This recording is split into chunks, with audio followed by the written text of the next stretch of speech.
Chapter 5. The Curse Revealed. As they examined the book, Mark's eyes widened.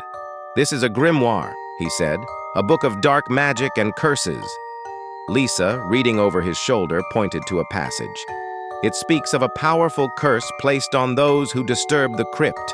The spirits are bound to protect the secrets buried here."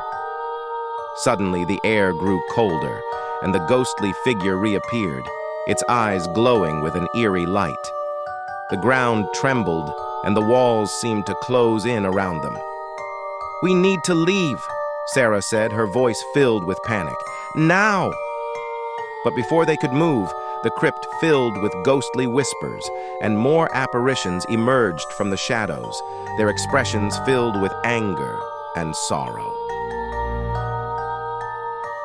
Chapter 6. The Struggle. The group huddled together, their hearts pounding with fear. The ghostly figures surrounded them, their voices echoing through the chamber. Mark, clutching the grimoire, frantically searched for a way to lift the curse. "There's a ritual here," he said, his voice trembling. "We need to return something that was taken and recite this chant." "What do we need to return?" Jake asked, his eyes wide with fear. Mark scanned the text.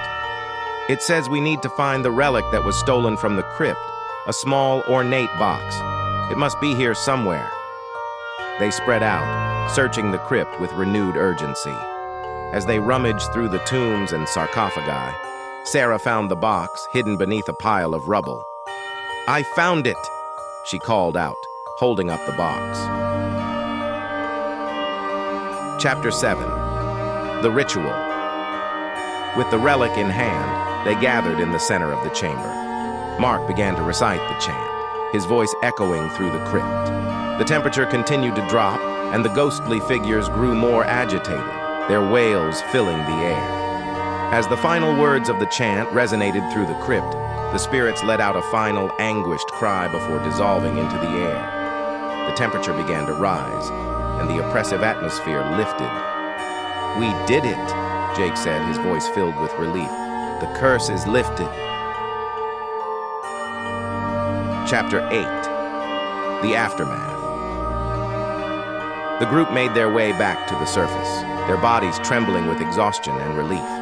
The night air was cool and refreshing, a stark contrast to the stifling atmosphere of the crypt. "We need to tell someone about this," Lisa said, her camera still recording. "People need to know what happened here." Mark nodded, but his thoughts were elsewhere. He couldn't shake the feeling that their ordeal wasn't over. The crypt's dark history still lingered, its echoes haunting the graveyard. As they walked back to their car, Mark made a silent vow.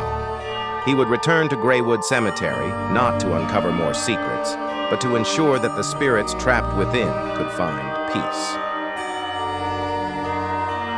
Chapter 9. The Haunting Continues. Despite their harrowing experience, the group couldn't forget what they had witnessed. The images of the haunted crypt and the ghostly figures lingered in their minds, a constant reminder of the darkness they had faced. Mark, true to his vow, began researching ways to cleanse haunted places. He reached out to paranormal experts and historians, determined to find a way to help the restless spirits of Greywood Cemetery.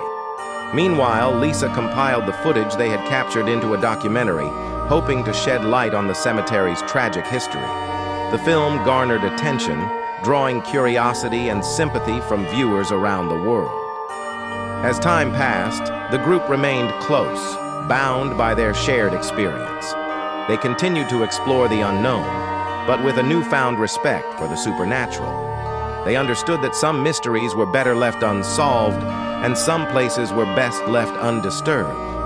And so, the haunted depths of Greywood Cemetery remain, a place of echoes and shadows, where the forgotten souls of the past lingered in the darkness, waiting for the day they could finally find peace.